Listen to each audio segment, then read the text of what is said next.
All right, everybody. Hello. Matt has his fire, and I have my candle, which I just wanted to give a shout out to this local business. I think they're located in Lake Shore. It's contributes to these chats. I'm gonna put it up here. But nice to see you guys. Nice to see you I too. Normally how we start these things, they're pretty informal, pretty free flowing. I assume that people know who Matt and I are by this point. I don't know. You have a new haircut though, They Matt. can always go back and watch some of the old episodes to find out. Yeah, I was just gonna say you have a new haircut, totally unrecognizable. Well, in the local business, this is a Oh yeah. modern barbershop. Mo down on Pelissier does a great job. But we have a guest with us today, who is not a downtown resident actually. So you're breaking the trend. It's only been two other guests. So Well, I pretty much was born and raised downtown, so that's at least it gives me some credit. Oh, okay. So okay, good segue. So why don't you tell us a bit about yourself, where you went to school, where you used to live downtown? All right, yeah. Well, so my name is Leo Gill. Right now, I'm the project manager for the Windsor Essex Regional Community Safety and Wellbeing Plan. Was born and raised in Windsor. Grew up, actually, I have an interesting spot where I grew up. So I was on the majority of my childhood. I lived on Giles and Windsor, which essentially is a corner where there was a synagogue to our left and Speedy Auto Glass to our right. So we're kind of on an island unto ourselves. But yeah, went to Victoria, or Queen Victoria now, and then Kennedy. Growing up downtown, I had a lot of friends that lived right in the core, and yeah, I love downtown.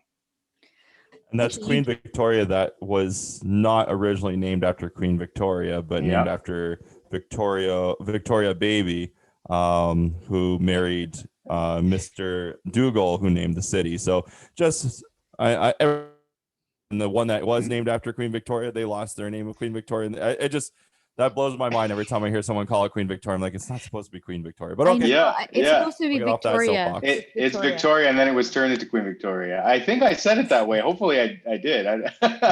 You said Victoria and now Queen Victoria, and I'm like, yep, that's what it is now. Yeah.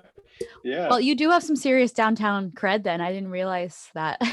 Oh, I thought you knew. Yeah, no. I knew it was downtown, but I thought it was more like central area, like Parent or Langlois or something like that. No. Oh. Sorry, 1 second. Someone's already calling to tell them that side of Erie is not downtown. Yeah. Hey, no, that's downtown. Well, I guess some people would call it what, Midtown?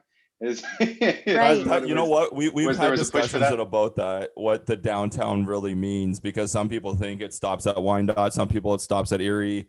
Everyone's got a different opinion of where downtown is. Yeah. Giles is a little bit too far for me. I don't know. Oh, you're wrong. It's okay. But well, thanks for coming on and having a chat with us. And because we brought you on for a specific reason. But actually, before that, before you didn't really finish telling us about yourself. You went to high school here, but what did you do for university? What kind of life have you lived, Leo? Yeah. All right. Well, to be honest with you, for a good chunk of time, I was actually just a little bit of a segue here in terms of being born and raised in Windsor, but also for a time being, I was my family was living in Georgia, actually a small town in Georgia. So something that was a bit of a formative event for me was just the knowing how strong community was in Windsor, how great there was, the level of community supports. I think from a neighborhood perspective was something that I kind of reflected on, especially kind of being so kind of homesick, being in this really small town and very different kind of experience in the States. And so yeah, when I came back, a lot of the work that I was doing and a lot of the schooling that I took was more so in relation to community organizing and community development. So I I went to the University of Windsor, had completed a degree in psychology and sociology and political science, which then afterwards, after doing research and and kind of work in psychology, really there was a big push that said, you realize those three things are social work, right? So why don't you do a master's in social work? So I did that, and through that process, really got the bug for working with communities, and that led to me working with two neighborhood renewals, the initiative Glengarry Neighborhood Renewal, as well as our West End neighborhood renewal. So in the Glengarry neighborhood and in the West End. And that's where I met Sarah, working with DWCC. And from there, I then moved on to working with the city as the social investment data and research analyst, and for the social policy and planning department. And then finally, now where I'm working alongside the region, really, with respect to developing this community safety and well-being plan for our area. But in the meantime, throughout that process, I think research has always been something that has been exciting to me. A lot of data that really pairs not just the quantitative side of things, the numbers side of things, but the quality. That you don't forget that these numbers are people, and that there are impacts to what those numbers mean. And if you're not really understanding where some of that information can be coming from and how it's affecting different populations, and populations that may have a level of intersectionality across different categories, that you lose sight of the fact that some of the recommendations that you may be doing are not going to be nuanced enough or focused enough for those people in those populations. So yeah, hopefully that's a good enough summary there of the last, I don't know how many years, but yeah. Yeah, Leo, you make me very excited because I'm a fellow psychology and sociology major. So I feel yes. like in the future, maybe we can, so where all we talk about is demographics, charts, and statistics and how it relates to policy, because everybody, but it's great to hear that there's another psychology and sociology major out there. Now, I want to play a little stupid here because I've been trying to keep up with this, and I know this is new. But I'm sure a lot of people are going to ask right away because it sounds super interesting and something that we super need. But the community safety and well-being plan, is it as specific or as broad as it sounds? Is it going to help make things safer? How is this going to be implemented, and what is the goals of this plan? So all great questions. I think overall, when we're to provide a little bit of background on it, so not to go into my normal kind of spiel type thing, but really, these are provincially mandated plans. So community safety and well-being plans were legislated for all municipalities across Ontario to complete. But the reality is, beyond it just being legislated, really, there's a lot of local benefits for doing a plan that considers really looking at more preventative and proactive ways of dealing with complex social issues. And what I mean by that too is that based in the philosophy, baked into the framework of this type of a plan, is really saying that when we're thinking of today's complicated and complex social issues, things like homelessness, things like substance use issues or mental wellness issues, and challenges that people may even be experiencing because of social isolation due to the pandemic, for instance, all of these things don't really just involve one person figuring out an approach and dealing with it, or one sector or one group, to have collective action, because these issues cut across different buckets, different funding pots, but also different populations as well. And so when you think of how do we create solutions for that, it really involves trying to get as many people involved from different levels of government, different sectors, and also different community members. And so overall, when you're thinking of some of those complicated issues, you could take different approaches on how those things are pieced out. And one kind of way of understanding it is through social determinants of health and well-being, right? And when you're thinking of some of those categories, things like access to income or housing security. Time out for a sec. Yeah. Can you explain social determinants of health, just for a lot of people? Because that's a yeah, sorry. About that with my grandma. I feel like I'm like, you're launching right into like, and I understand your language, but yeah, stop there first. I was like, I gotta stop you. Yeah, no worries. So to take a step back, when it comes down to it, I think when you think of some of these issues, there's multiple ways that it impacts your feeling of safety, but also your feeling of well-being. And if we break it down, it means that if someone, for instance, has a challenge with housing security, if they don't have access to a home, or sorry, if they don't have financial security to kind of have a roof over their head, that's going to impact other domains within their life and other ways that they would then feel again safe or healthy in that regard. So the social determinants of health are really saying that when you pick apart, if you were to kind of look at every single thing that could potentially impact your well-being, there really are a number of things, from education, from again financial security, from that housing piece, from your sense of safety, from your mental well-being. All of those pieces come to play when we're trying to think of how to improve well-being in an individual's or a family unit's kind of life. And because of that, because they cut across different kind of domains there, it's important for us to be considering how we can have a more collective approach to supporting an individual across those domains, right? And so hopefully that was a good breakdown of social determinants of health there. But overall, when you're thinking of these CSV plans, really it's about saying that, like, how do we get the right service for the right individual at the right time? And when we consider that we are looking at those different domains, how do we become a bit more proactive and preventative rather than waiting to the point where there's a crisis or when you need to respond to an incident, right?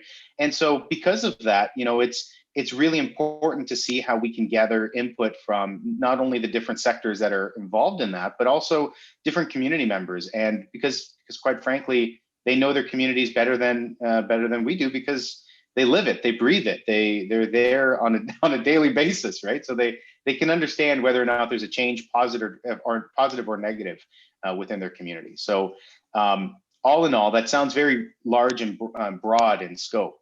And so what this plan is really going to be doing is narrowing down that scope to figure out what should we start off on first. So the approach that we're taking here is a living document type of an approach, where we're saying this is a starting point. We're going to be building on it over time. But before we can get to that point where we're implementing and we're building upon our strategies, we need to have a plan put together, and it needs to be endorsed by city and county councils before it can then be sent over to the province for that approval there. And so yeah. So just to jump in for a sec, Leo, just to kind of pick apart what you're saying a bit more, and maybe actually just reframe it so I'm making sure I'm understanding it.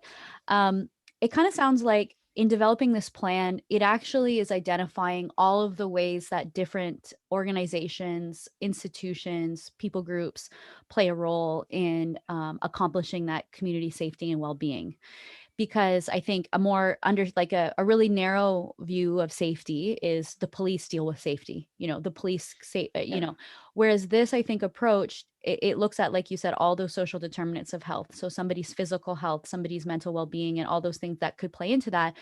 And then rather us than just downloading the safety aspect of things to police who respond in times of crisis, this plan is actually set up to have a proactive kind of framework and address gaps in the community that would even prevent any sort of negative experiences that deteriorate to the point of having to call the police.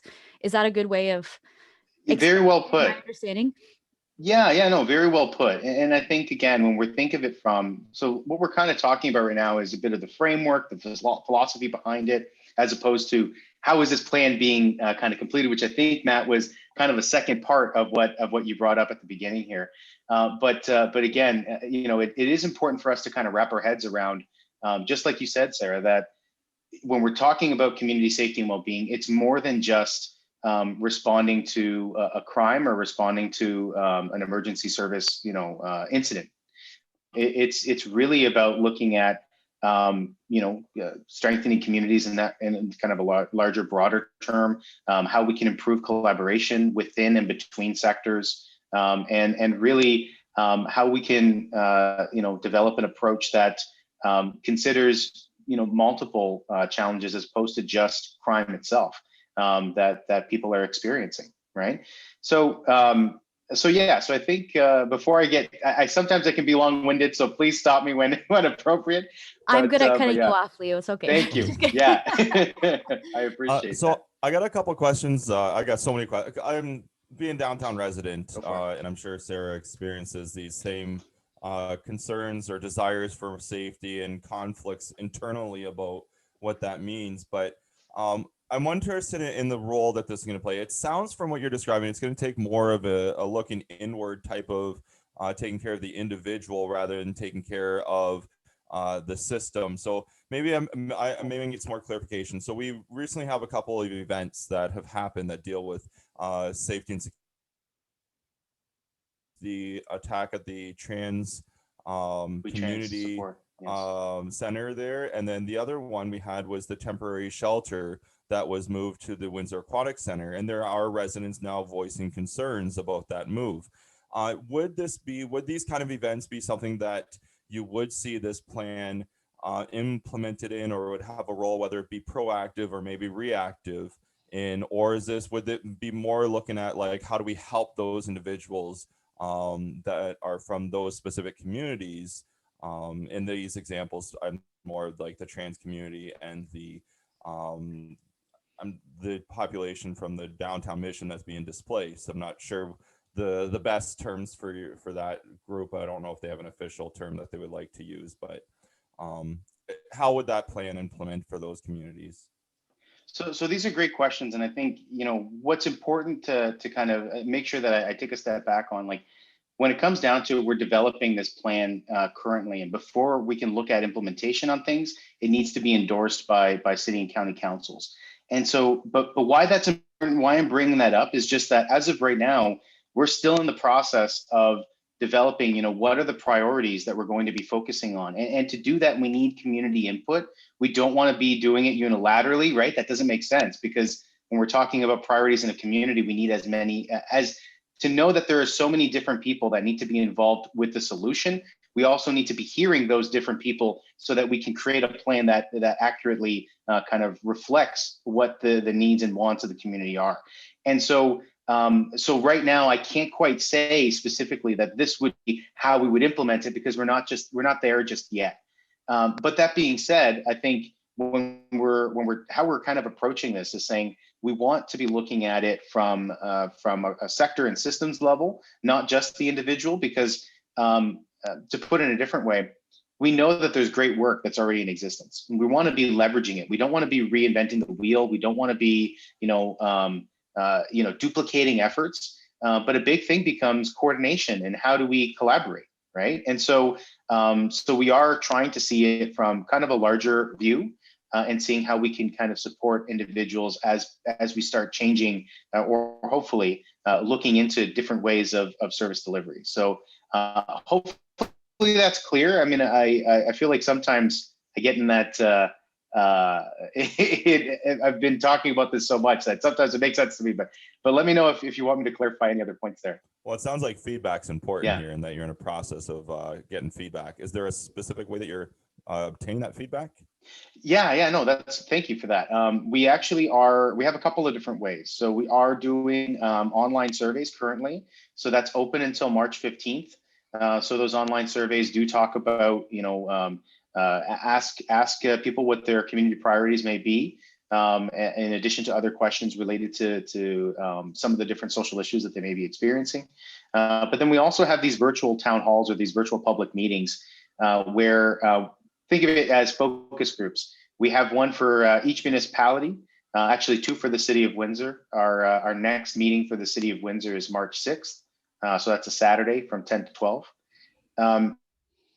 It's so that we can provide some information about what this plan is, kind of structure it in a way that people can kind of get the gist of it. And then from there, leave it to listening to people and kind of taking their feedback and seeing how we can make a representative approach. So I have a question. About that, Leo, not to cut you off there, but no, go for it. I know that you and I have sat on the other side of the table a lot in our prior roles of, wanting really good consultation, wanting to be consulted. And, if we weren't going to be consulted, we were going to, bring our concerns to the municipality. Now you are the municipality. Oh, I mean, I'm not the municipality, but I hear you. You're part of it, right? So, yeah. So I'm curious about how you bring that neighborhood lens to this role, because I remember when you told me that you were hired for this position, you're working on this project, and I was like so excited. I mean, I just know you personally, but because I thought, somebody who's worked in, two different neighborhoods in the core of our city for the last, I don't know, 3 5 years, somewhere in there, and really understanding the on the ground issues, but beyond that is understanding like the process and the process that needs to be in place to really elicit the best responses from people and build trust. And so I'm curious, I'm kind of asking a leading question now, but No, no worries. I'm curious how you've incorporated that perspective into your work, and if you think that the consultation that you've been doing is really going to yield the type of results that you're hoping for. So yeah, I mean, I think one of the things that I found was important was when you usually think of these types of public consultation approaches or ways of understanding community needs, something that is totally unintended but tends to happen is you lose sight of the fact that there may be groups, there may be people that are less likely to connect on those types of consultation efforts because maybe they've been historically underrepresented in the past. Maybe they are not informed or aware of some of the municipal types of pieces involved. So getting the word out and connecting with different groups to have a more a different or multifaceted perspective is really important. And so what we did was we created this enhanced sector network, and what that was really connecting with committees and community organizations that tend to work alongside those historically underrepresented groups. And so we actually have 8 groups, and we met for the first time. We had almost 96 different frontline staff and community members through those organizations and committees.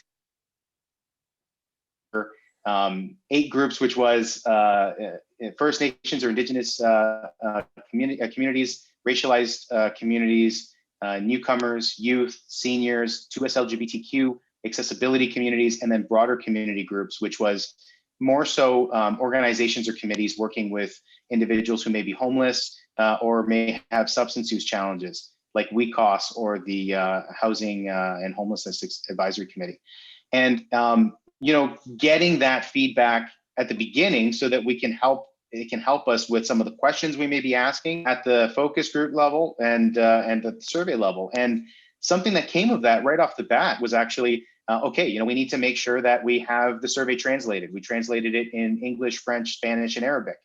We wanted to make sure that we had those options available during the virtual public meeting. So we have closed captioning in English and then also those other 3 languages. We have the option for American Sign Language if someone may need it. Again, trying to make it so that we're reducing the barriers to participation. And ultimately, that I think led to, we had our first consultation yesterday and it was great. I mean, I don't want to toot my own horn or the project team's horn here, but it was fabulous because I think it felt like it was more of, we're there to listen, we're there to understand and try to summarize, try to rephrase what some things may have said and seek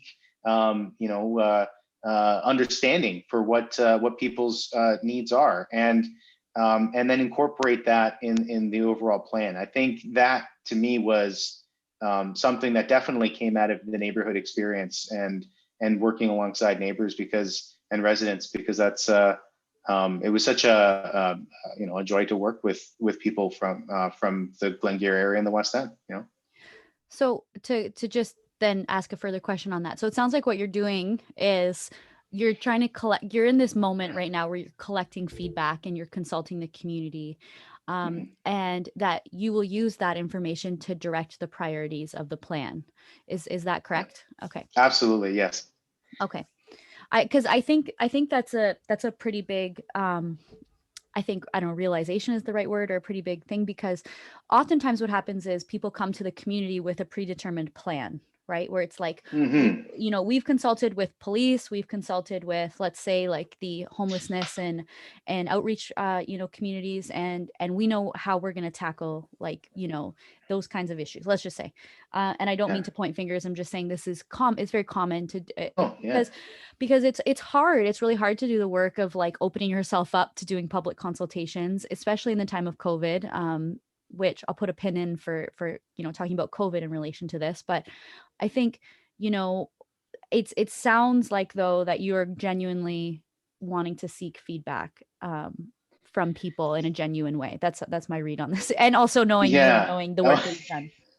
Well, that's thanks. kind of No, my yeah. that was kind of my frustration, not frustration, but like my perplexitude in this was like, I'm trying to ask you, like, well, how is this going to look? How, and as I'm listening to you talk, it's like, well, I don't know. This is we're going to find out. We're most of the time, though, I'm so used to people coming forward and saying, okay, this is what we're going to do. What are your questions? What do you want to know about it? And Yeah. if this is a totally like turned upside down where you're just, well, when I ask you a question, you're like, oh, let's see what the data says, and which is great. It should be that. Oh, hopefully I'm not like this. Well, no, but I mean, like, No, I get your point. I get your yeah, point. like it's developing. It's to Yeah. be determined. Well, and I think that's the thing that's really important, though, when we're talking about, like, you know, the scope that I was talking about beforehand, when we're thinking of social determinants of health, when we're thinking of being preventative, and really another key piece is there, social development, and how do we look at longer term solutions? It really needs to be informed by as many people as possible, community members, and municipalities, because I think when we are, if we don't do it that way, it can look like it's, I'm making this decision, not I, and you know, in general, the plan is saying this is the way that we're going, and we didn't think of how this solution or this recommendation would impact X, Y, and Z population, and because of that, we're going to get a lot of pushback on how it's going to roll out because they weren't involved. And the sad thing is, I think that happens often in many different types of research and in different types of consultation efforts across the board, that sometimes we forget that when we're looking at some of these plans and we're talking about some of the social issues that are affecting people, seeking their input. It's a bit different and complicated with COVID because beforehand, you know, I would have, you know, I would rent out a bunch of different, you know, community spaces and say, come out, let's talk and let's do a survey that way. And so now it's all virtual. So unfortunately, there are things that we may be missing some people, but we are still trying our best to make it so that, you know, we have different avenues where people can collaborate and can provide input. That was going to be my question. I mean, just kind of diverting a bit to COVID was, I know that the plans for this came out, or the mandate for this from the province came out prior to COVID. Yeah. And you had started this role, you know, prior to COVID. And and then I can only imagine that when you start talking about community safety and well-being, how COVID has changed that landscape, because people's sense of safety and well-being Yeah. must have changed. I mean, not only in the public Mm-hmm. consultation, but in the actual feeling. And I'm just wondering if how that has factored into this work, and what you think is going to happen with it now because of the new reality. Yeah, so you're absolutely right. We technically started this, I was hired on in October 2019, and we were starting to get to the point of public consultation in literally end of March 2020. And that was scrapped, right? It didn't make sense to do it. Yeah. We were redeployed. There was a number of different things we had to do on all hands on in a situation. But it was actually, I think, you know, a blessing in disguise, because if we would have moved forward on the consultation efforts and the way that we had it planned, we would get information about what life was like in 2019, right? But we wouldn't get information about how COVID may be impacting and exacerbating some of the challenges. And so we kind of made sure that we played into that. So we do have questions about COVID, and we do have that as a data category, even when we're looking at some of the data that you know, surrounds community safety and well-being indicators. So again, it's really important for us to be factoring that in. One quick example, in having a conversation with the seniors network group, one thing that came up was, for instance, that many individuals, it's not going to be like the second that the pandemic is over, you're going to see all of these individuals going back to the same organizational habits that they were doing beforehand, like going to the community center or going for aqua fitness and these other places, because there is not only just maybe a fear that may be associated with it, but also there's a lot of health decreases that have happened because you don't have access to those services anymore. And so, and on top of that, the social isolation, that may be happening. And so when you kind of listen to that and consider those different factors, it is really important for us to understand that COVID has had a real impact on a number of different categories that we kind of can see right off the bat, but also has exacerbated a lot of different challenges that we knew were there, but are now for some people feel like it's insurmountable, right? It feels like it's overwhelming. And so we have to think of ways that we might be able to help with that, with overcoming that. So Leo, just on the question of being at home in terms of COVID, and like, maybe this is just personal opinion at this point, if I'm sliding too far away from the our new safety plan, the community safety wellbeing plan, certainly we can redirect it. But I was just curious, with the lockdown and knowing at least my area here, we've had a lot of issues with break-ins and trespassing, and with people being at home more, is the community safer? Are people safer that they're at home, or do we need to start worrying about mental health more versus property damage? What is the balance there? Has there been any shifts, do you think? It's that's, I think there's a role for data that we need to kind of have a better to help us have a better understanding of that. Because when you really think of some of the statistics, and this is a little bit outside of the CSWB piece, but when you think of some crime statistics, for instance, there could be a number of reasons for why those statistics may be rising or decreasing, right? And in some cases, it may be related to the fact that there are more opportunities, or there are less opportunities because now there's more eyes in the street, for instance. But also that there may be other challenges that, like financial insecurity, that may be changing the way that people what people need, and what people need to, how they may be in terms of desperation, turning to different avenues, right? To kind of alleviate some of those financial challenges. And so again, I think it's a question that I'm not that I couldn't say right off the bat that we have the answer for. But I think it's something that over time, when we start looking at some of these different data points as we move forward, that it is important for us to have a better understanding of what 2020 really looked like. And in some cases, that may not be until 2022, right? In some cases, we will have to wait until the census comes out to find out some of those changes. And there's some local data, though, that we may be able to kind of have a better understanding of, maybe even within this year. So I know that might be a kind of a vague answer, but I think it's an honest one in saying that it's very likely that there have been those impacts, but we may need more data to understand it. I think too, like, in going back to the impact of COVID, I think a lot more like, if you and I had this conversation, or if this conversation has happened before COVID, potentially our community would be a lot more focused on safety. But I think, there's a huge shift right now in terms of thinking about people's well-being. So that second point is actually really critical, because when you think about the way that your physical or mental health could be exacerbated during this time, like you gave the example of the seniors, but I thought of like my own self, whose yoga studio closed for like 3 months, and I also happened to break my foot, and that was a whole other thing. But I did a yoga class like for the first time this week, and I was like, I don't even know what I'm doing. And so I can imagine that, like, when your health is deteriorated, like I'm a reasonably healthy, like millennial. But if you're, much older than that, that would be a real big challenge to actually then have the supports to, and I'm also working with a physiotherapist. So, if you don't have all those things in place to have those supports and guiding you, I can imagine then your health deteriorates much faster. You become even more isolated, like all of those things. And then how that relates to, this plan. Yeah. The way that I envision it anyways is that you hope to then be able to target certain supports that are maybe more needed in the future, or like ways, that kind of thing. Yeah.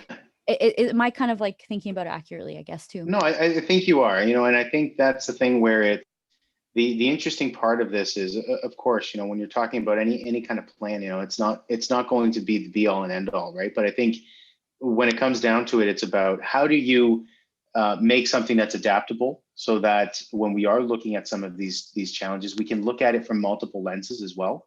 And I think that's why it's important to hear those stories about seniors and having that understanding of what that might look like in a quote unquote post-COVID world, whatever that looks like and whenever that is, or if that's now, like we technically are always going to be for it to in be COVID, done, right? but I don't think that's happening. Yeah, but the other thing of it too is, it is important for us to kind of consider the impact, not consider, to know about the impact of mental wellness in these times as well. And another example for instance, in our youth group, and what we've even heard yesterday, when you think of youth in engaging through education, through kind of those different online settings, sometimes we forget everyone's environment isn't necessarily the same. It may not be set up for a learning environment at home. There may be challenges with that, and maybe which can kind of increase that of a feeling of or a lack of mental wellness because of those challenges, right? And those things are real impacts that may be felt for years to come. We don't know yet, right? But it is important for us to be considering these kind of pieces as we're building something that maybe, if the priority becomes mental wellness, that we consider it from not only just a senior's lens, but we also see it from a youth lens and from those different perspectives, right? So Leo, that gives me a little bit of a concern when I hear you talking about, because I in my head it sounds like, yeah, that's the right direction. But when you start talking about mental well-being, like I'm thinking about some families that might be dealing with issues related to COVID. You said financial insecurity that could lead to problems with alcohol, marital problems. I mean, you start losing finances in a family system, and it can create thousands of problems that are intertwined with that. And I'm just picturing some of these families that need the most help, and saying, first of all, do they have access to the internet at all? Because as a teacher, I know we've been dealing with a lot of families that just don't have internet at home. Do they have computer technology? Do they have the ability and time to get on there? And do they even care at this point? Not that they don't care, but could you imagine that you've got, whether it be that maybe there's marital problems that could be leading to domestic violence, there could be alcoholism, drug abuse, you could be having so many other familiar problems, and in the midst of all that, who's going to want to figure out how to find internet to fill out a survey? And I would start worrying about, well, the people you usually hear from the most are the people, the well-to-do people, the people that don't have these problems, that have the extra time, that can get on there and say, you know what my concern is? My concern is all the dirty people walking around making my life miserable. And how can you adjust for disproportionate, the possibility of disproportionate representation in your responses? Yeah, no, I mean, again, that's something that I totally agree with, that you need to consider what other ways can we be interacting, and what other ways can we get some input, and even considering the time frame that there may be people who have higher priorities to deal with than doing a survey or being a part of a public meeting. I appreciate that. I totally get that. And I think that's why we have that benefit of having that enhanced sector network group that's working alongside individuals that can provide that feedback to us, so that we make sure that we are including that and baking that into the process, but also that we're looking to our partners through those networks. And As an example, we've connected with the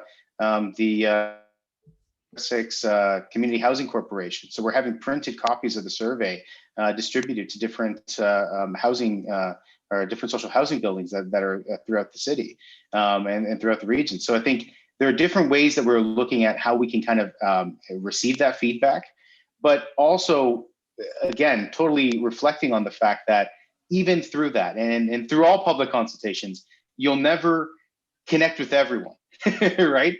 That there will be those things that unfortunately will miss from that direct contact.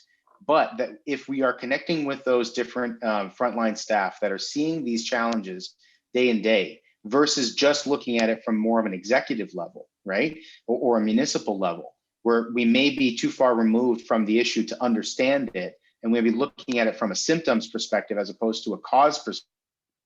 That allows us to try to, again, figure out how we can reduce that gap in our understanding of the issue from a direct first person perspective, and also have that consideration as we're kind of moving forward on developing the recommendations. And that's why I said right at the top of this, like really this type of consultation is so important, because with what you brought up, Matt, in terms of the potential ripple effects of an issue that can ripple into multiple different social determinants of health.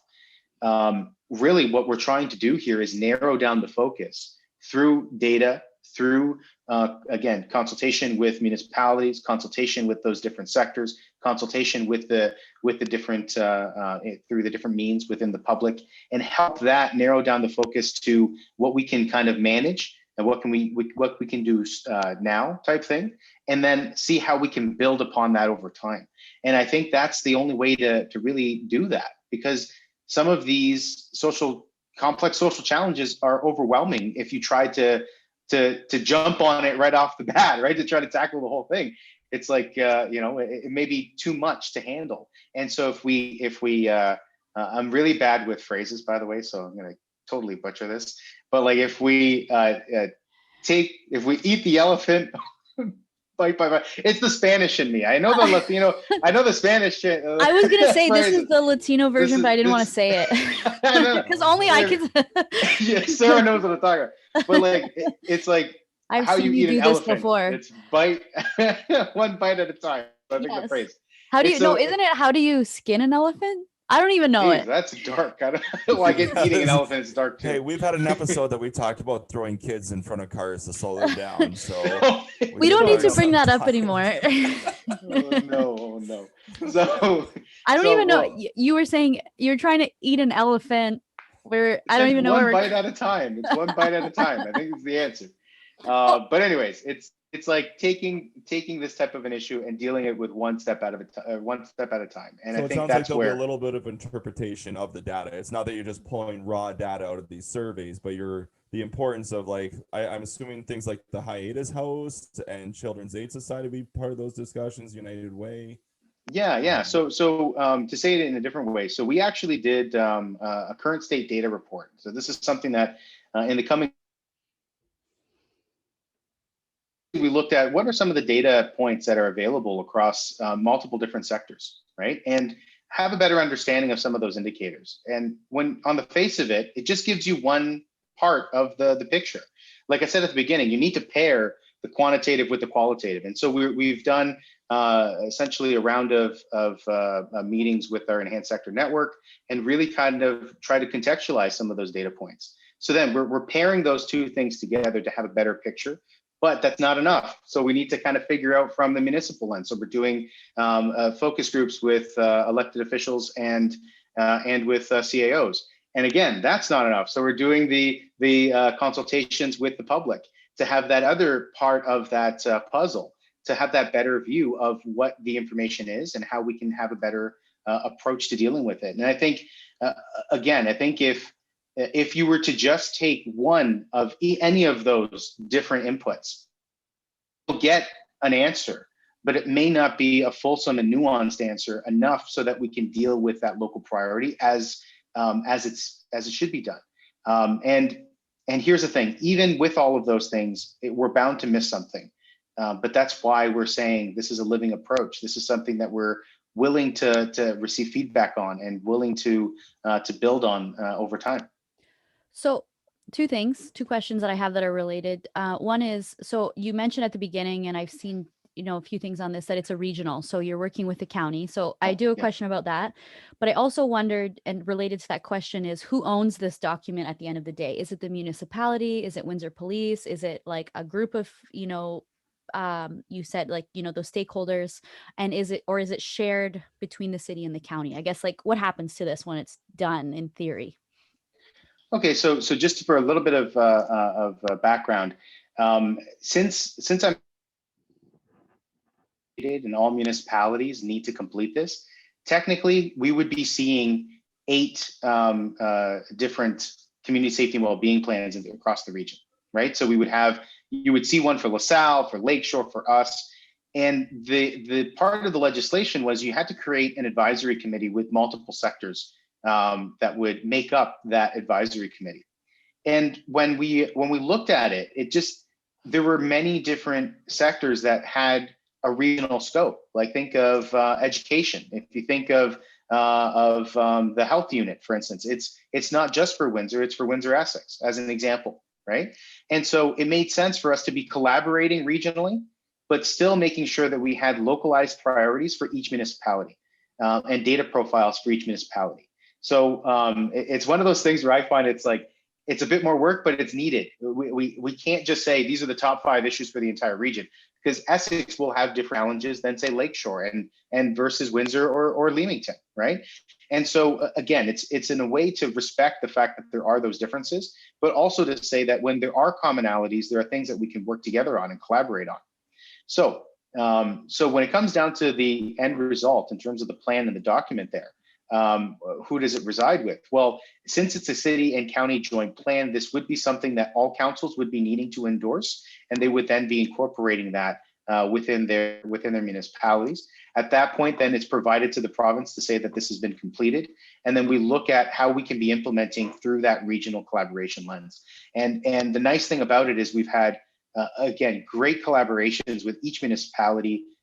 We've had I can only say positive things of the level of participation that we've had from the different sectors, because quite frankly, it's been fantastic. So it's one of those things that I think this is a bit of not a trend, but something that's consistently occurring across different sectors, the need to be collaborating across different sectors and with different municipalities and different people. And this is something that I think has been really helpful for us to, we don't have to start that movement. It's already begun.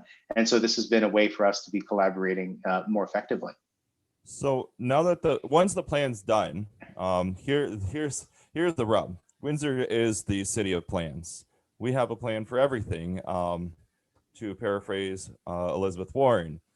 But we see a lot of times that the action doesn't follow the same level of plans. We have a master plan, and we tend to refer to it when it accomplishes our goals, but we never make our goals line up with that plan. And I'm just wondering, is this going to be another one of those plans that when we do something that lines up with it, we raise our hand and we say, yay, we did it. But then when it doesn't meet up politically, is it something that's going to be thrown aside? Is there any teeth to the plan? Is there any way that this plan is going to maintain steam moving forward, that it's going to be something that is going to drive policy, it's going to drive change, or has it become a political tool? Well, I mean, I think really what we both want, I think, out of this is something that when we're creating something, that it becomes meaningful and that it's useful. And I think that's the reason why when we develop this approach, we've been talking about adaptability. We've been talking about how can we make this into something that is something that can be built upon over time, something that has baked into it those partners that have shown buy-in, that show that this is something that they believe in from the beginning. And I think that's why also from what Sarah was bringing out, that neighborhood level lens, why it was so important to be interacting with so many people and really truly trying to ensure that this was something that felt and could be seen as something that would be meaningful and useful.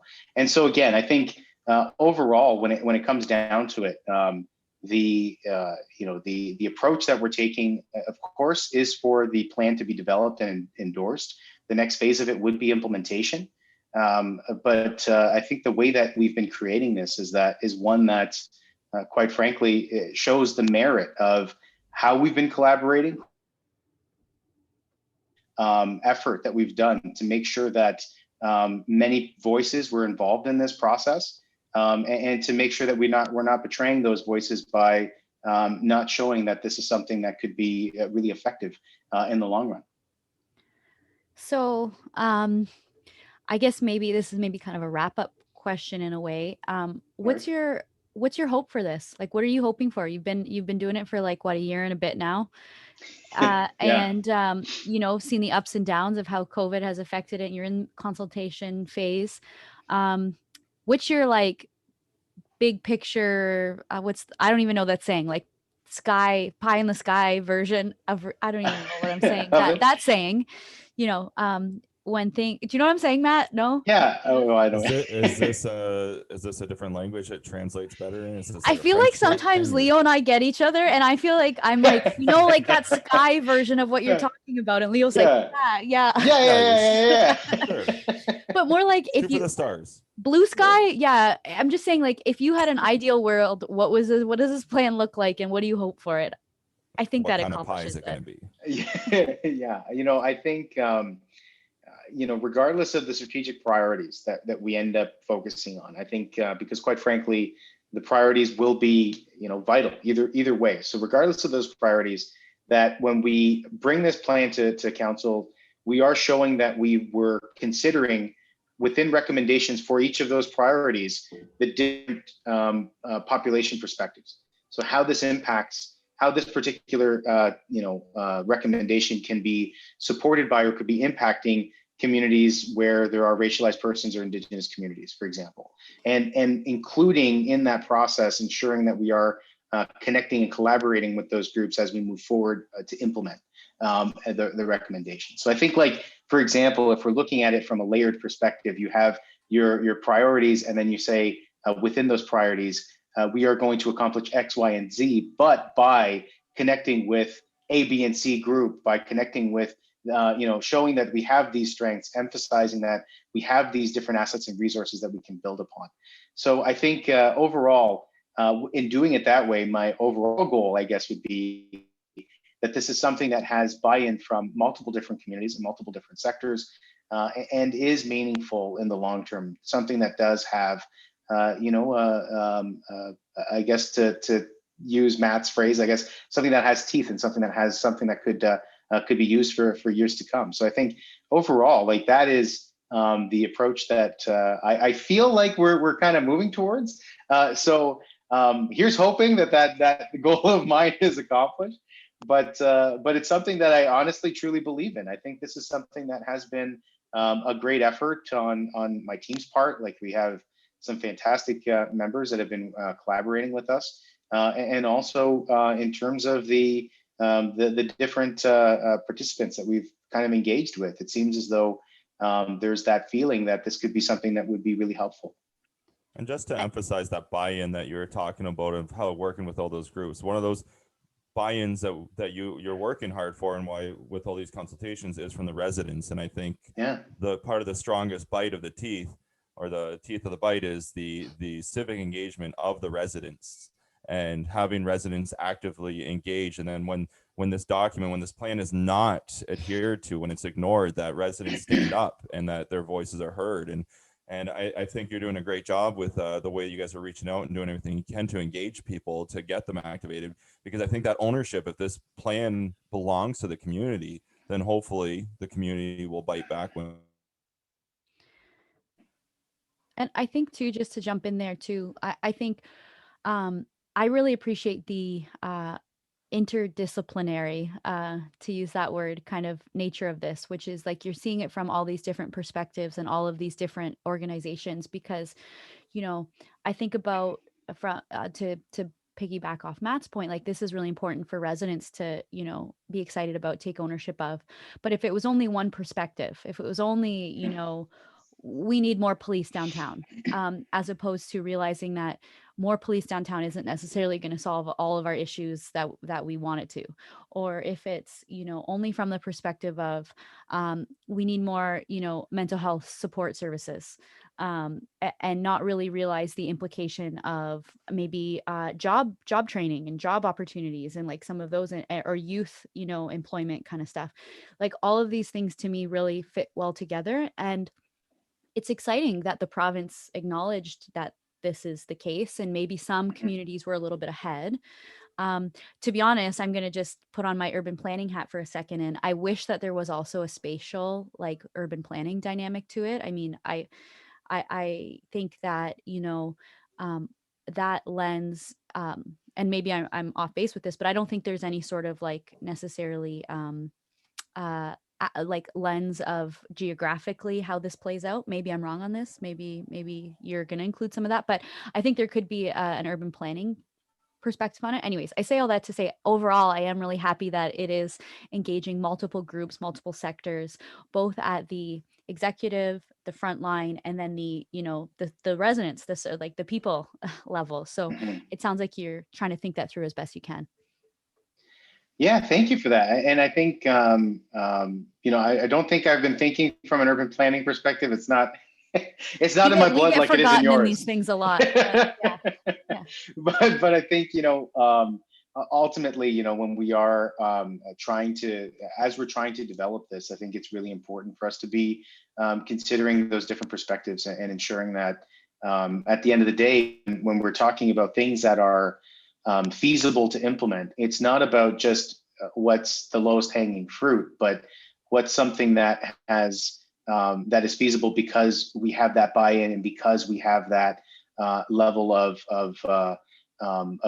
movement and you know, I guess inertia or something. that Momentum. Would be the momentum is the word. Yeah. Why did I go to inertia? I don't know, but momentum for it. Yeah. I don't know. You're not a science background, so I don't. That's a good word. Yeah. No, at least I didn't start making up words, because that's the psychology background in me. And Matt, I hope you know that. It's like it's a real word if we all acknowledge it is. Yeah, is what it feels like sometimes with that psych background. Anyways. Well, yeah, thank you for coming on our podcast and and chatting with us about it. I think it also lends, you know, credence to the fact that you do want to engage as many people as possible. And I also think too, you know, this is going to be a long process. This is, you know, kind of in some ways the beginning. And so, you know, I'm excited for more updates and things around this. And so I'm going to give you one more chance to plug the next round of consultations, and we'll include the link and everything like that in our post. But, you know, I know there's a survey ongoing, and what's the date of the virtual consultation that we Yes, the next virtual meeting will be on March 6th. So that's Saturday, March 6th from 10 to 11:30. Sorry, 10 to 11:30. Okay. And do you have like an invitation, or like, I know I have the link, but do you have like an invitation or like a flyer that I could even, like, I know Matt has, we both have some email, what's the word, databases that we could, you know, blast out some messages. Yeah, absolutely. I have a bit of an information flyer that has all of the lists of the different, or a list of the different virtual public meetings that we have ongoing. And again, we have one for each municipality. So if there's a member on your list that lives in LaSalle, please still send it off to them. They have an opportunity to contribute as well. And so, yeah, that would be great. I can send that off to you after this call. Great. Anything else you want to add, Matt? Anything, Leo? You guys good? No, I think we had a lot to talk about with this new plan, and I think I'd love to, once the plan data comes out after your consultations, I would love to have you back and do the psychology, sociology part where we rip apart the data and we talk about, well, what does this mean exactly? You have to remember, he still works for the city though, so. Well, then he can present the data and I can do the what does this mean part. Sure. We'll do that. Yeah, well, thank you so much, Leo, and hope you have a good afternoon. Yeah, you all too. Thank you very much for having me.